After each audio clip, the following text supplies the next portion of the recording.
Bien, pues recuerdo que cuando mis padres se vinieron de Villa Santiago a trabajar, había habido una huelga de las que en ese momento era la más grande. Entonces la fábrica fue adquirida por don Aurelio,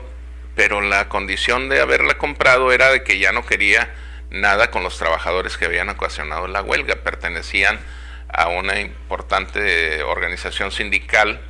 de textiles a nivel de la República Mexicana, una organización nacional, y empezó a contratar gente nueva. Entonces gente de Villa Santiago, de Parras, de Saltillo, de San Luis, de Zacatecas, y se formó un grupo de más de 300 trabajadores que la fábrica pues llegó a tener hasta 4 turnos. El turno de 6 a 3 de la tarde, el turno de 3 a 10 y el turno de 10 a 6 de la mañana, pero había el turno de 8 de la mañana a 5 de la tarde de los empleados. Entonces considero que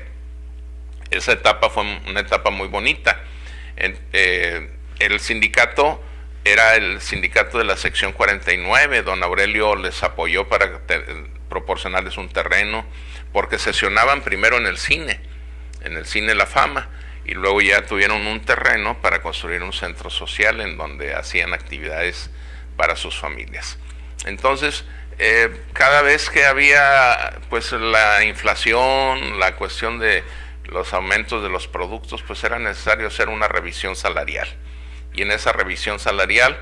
decidían hacer una huelga porque en las primeras pláticas no llegaban a ningún acuerdo sobre el porcentaje. Pues la fábrica ofrecía un porcentaje y los trabajadores querían otro, no llegaban a un acuerdo preparatorio, entonces tomaban la decisión de hacer huelgas. Hubo una huelga muy grande en el 52, que tuvo mucho tiempo cerrada la fábrica.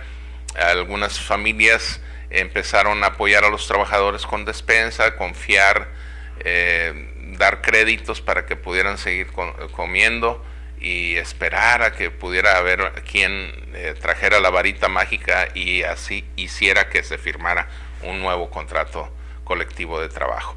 En esas diferentes huelgas que se presentaban, como te digo, pues fueron, yo recuerdo ya las que tuve en mi infancia.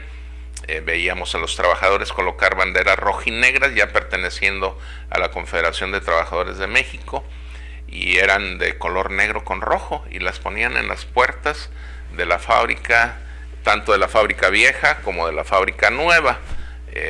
Eran colocadas en todos los accesos alrededor de la fábrica, y grupos de trabajadores tenían guardias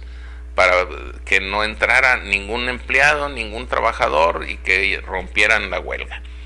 Los empleados seguían con sus funciones administrativas en unas casas colocadas frente a la plaza. Ahí se presentaban, hacían sus guardias y hacían lo que podían, porque pues no era mucho lo que se podía hacer. Llegaba un momento en que los secretarios generales en funciones, con apoyo del Comité Nacional, platicaban con los directivos y con la gente de conciliación y arbitraje de Monterrey, y llegaban esos acuerdos, se firmaba y se ponían otra vez a trabajar, a limpiar y a echar a volar la maquinaria para poder generar esa tela que tenía que ser vendida para poder lograr pues el trabajo, el ingreso, tanto para el dueño de la fábrica como para los trabajadores. Entonces el sindicato tuvo fuerza política,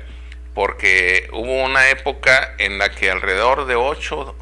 secretarios generales de la sección 49 del Sindicato Nacional de Trabajadores Textiles, en el caso de Textiles Monterrey Sociedad Anónima, llegaban a la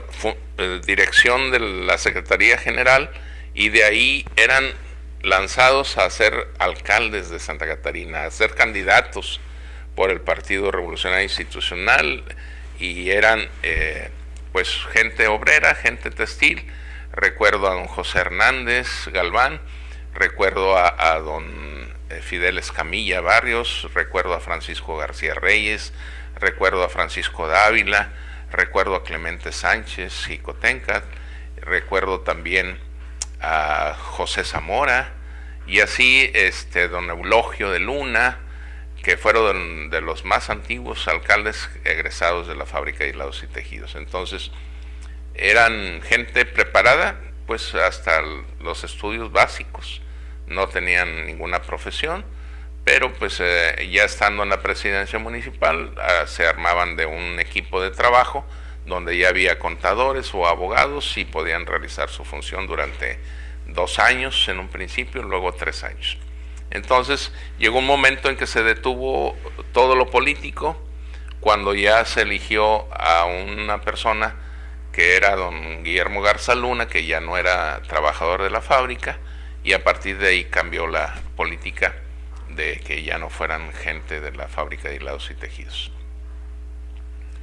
Y pues en lo que yo puedo agregar a ese aspecto, quiero mencionar que don Aurelio en algún momento dado de su vida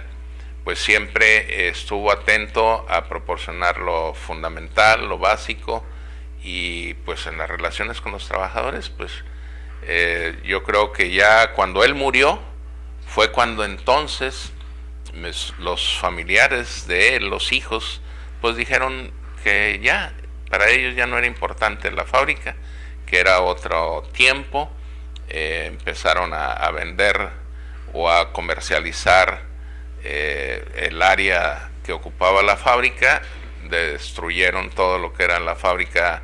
nueva, que le llamábamos, para hacer un fraccionamiento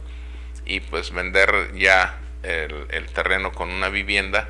en una colonia cerrada. Pero sí, me acuerdo que don Aurelio ya cuando se veía muy afectado por las huelgas, porque el producto ya no se lo compraban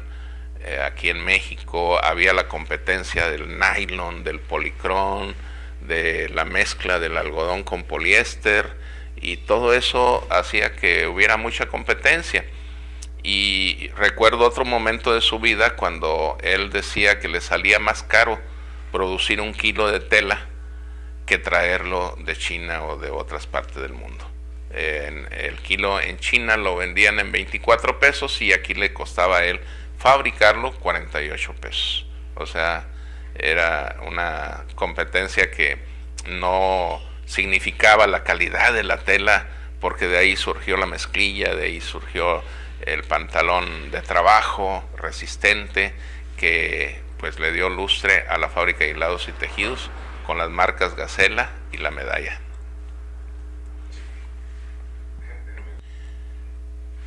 Con el cierre de la fábrica no dejó de seguir existiendo nuestra población, al contrario, se fortaleció y tuvo que encauzar sus ideas, sus voluntades hacia otros ámbitos que le pudieran mantener lo que estaba perdiendo en ese momento, de que era una oportunidad de trabajo. Mucha gente ya se había jubilado y tenían su pensión, entre ellos mi padre, mi hermano, pues él sí se veía afectado al quedarse sin trabajo, le faltaban todavía semanas de cotización al Seguro Social para poder alcanzar una pensión, y pues tuvo que buscar trabajos que alrededor de la fábrica pudieran darse en seguridad, cuidando empresas, haciéndole de velador, trabajando en la Universidad de Monterrey, en algunos comercios, reorientar su fuerza de trabajo hacia lo que les permitiera seguir viviendo. Durante el tiempo que estuvieron, pues casi todos recibieron casa, y mucha gente de muchas familias, con el apoyo del Infonavit, del mismo trabajo que tenían en la fábrica, pues salieron a fundar colonias como la Infonavit Huasteca o la Mártires de Cananea, o colonias de Infonavit que conocemos en todo Santa Catarina,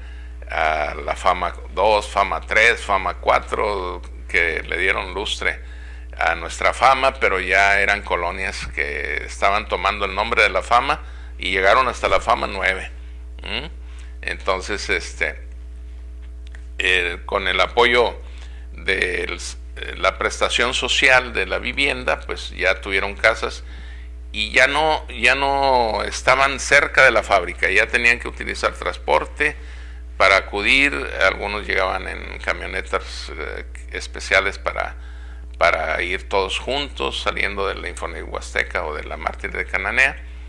y llegaron a tener inclusive pues la necesidad de buscar puntos de coincidencia, porque ya estando fuera de la fama, pues la fama dejó de tener sus barrios, sus privadas, porque eran mucho el sistema de barrios y de privadas que tuvo la fama para que ahí estuvieran cerca de la fábrica. Entonces la fama se ha ido despoblando, el comercio ha ido ocupando esos espacios de la gente que laboró en la fábrica, y pues ahora desde otras colonias regresan a la plaza, regresan a recordar aquellos momentos en que la fábrica le dio lustre a nuestra población. Se está dando ese despoblamiento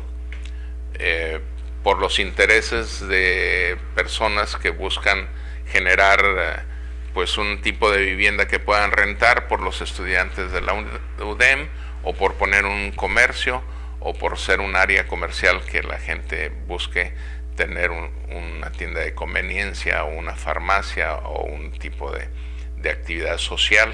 porque la fama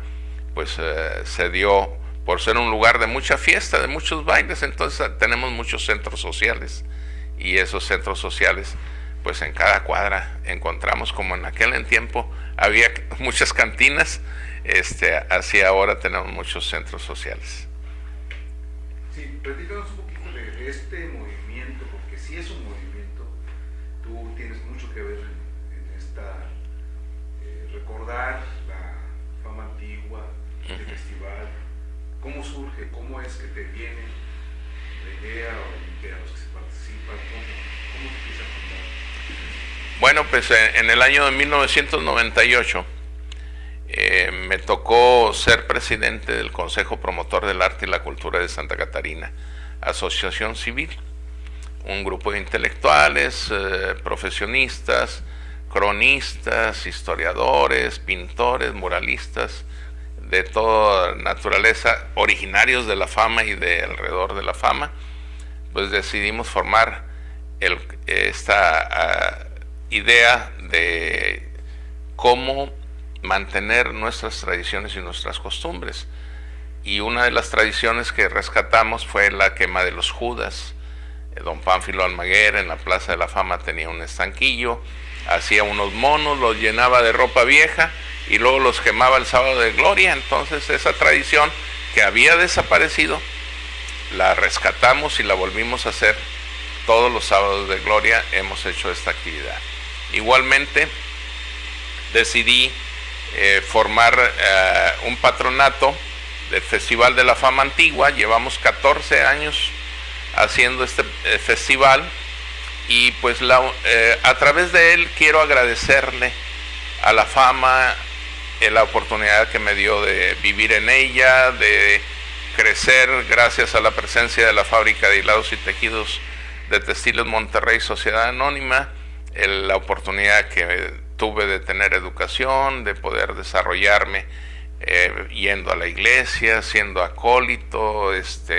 realizar mi servicio militar en los campos, en todos esos campos llaneros de béisbol y de fútbol que teníamos, en todos los terrenos que eran de la fábrica,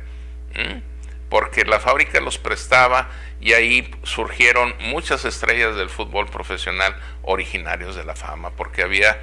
todos los sábados y domingos había juegos de fútbol en los campos llaneros, esos terrenos que se protegían de esa forma, usándose para el deporte. Entonces yo recordé en mi infancia esos bailes, el baile del recuerdo, o cuando iba a la función de lucha libre a la Terraza Márquez, o al Cine Terraza México que había función de lucha libre, o bien a la Palapa del Flaco porque ahí tenía un ring y íbamos a ver a los luchadores enmascarados y a los todos los que se dedicaban al arte del pancracio. Entonces empecé a tejer, a hilar qué tipo de actividades pudiéramos desarrollar durante una semana, y fue de esa forma en que primeramente haciendo una misa para dedicar el festival a todos los pobladores de la fama, darle gracias a Dios de un año más de vida y tener la oportunidad de que disfruten de un desfile de carros antiguos, o disfruten de una cabalgata de cabalgantes de la fama, o disfruten de una coronación o un reinado de los jóvenes que son hijas de fameños, porque ese es el requisito, elegir una reina cada año, una reina infantil y una reina juvenil. Y pues hacíamos lecturas de libros, que tenemos una gran bibliografía de libros que hablan de la fama y con autores fameños, y pues eso es de una manera rendirle honor a una población que nos dio lustre, porque la fama era conocida inclusive como municipio, la fama Nuevo León, y sin embargo pertenecemos a Santa Catarina, y teníamos una oficina de correos, y teníamos un centro de salud, y teníamos la preparatoria y la secundaria y todo. No necesitábamos ir a Monterrey para nada, todo lo contábamos con ello alrededor, porque la fábrica, que no creo que haya ninguna otra fábrica en la historia de Nuevo León, a excepción de la competencia de la cervecería Cuauhtémoc, de que hiciera sus colonias, hiciera donación de terrenos para generar educación, salud y vivienda. Y eso pues solamente la fábrica de la fama. De ahí surge el patronato de la fama antigua, el que encabeza el señor Gilberto Almaguer Tamés, y un servidor lo apoya con todo lo necesario en organización, en la cuestión de llevar las actividades a que se realicen y que veamos la satisfacción en la gente que lo disfruta, porque verlos bailar, verlos cantar, concursos de aficionados que también hubo en aquel entonces en mi infancia. Subí a cantar María Jalisco, ay que laureles tan verdes, pero a su estilo, y pues locutores de la fama, don Ramón García Pulido y Córdoba, Francisco Córdoba y otros, don Rómulo Lozano, que vivió en la fama, y pues inspirados tal vez por don Pedro de Aguillón García, que también es fameño, que nos dio lustre en la época del cine nacional. Entonces, hacer el Festival de la Fama Antigua es regresarle algo que me nace de mi corazón a la gente, que lo disfruten, pero sobre todo, como decía nuestro gran amigo Gilberto Prado Sepúlveda, decía, el Festival de la Fama Antigua es el festival de la alegría, es el festival que nos une y es el que le da el reencuentro, la oportunidad de volvernos a reencontrar los fameños. Eso es algo principal, el que vengan de San Antonio, de Houston, de Chicago, y vengan en esas fechas, porque eso es lo principal. Si vienen a visitar a su familia y se regresan, pero no ven a nadie de los amigos de su infancia, a nadie de los amigos de cuando el tiempo que trabajaron en la fábrica. Y esto es un pretexto, es un motivo principal de decir, vamos a ir en estas fechas porque va a estar el festival y ahí va a estar la gente en la plaza y ahí los voy a saludar. Gracias. Cualquier cosa que queramos, que quieras agregar, decir, pues ahora igual nos comunicamos, estamos al pendiente. Claro que sí, Toño. Así es, muchas gracias, y estoy seguro que va a salir un proyecto muy bueno en el documental de lo que va a ser dejar un testimonio colectivo de lo que fue la fama de Nuevo León. Felicidades. Gracias.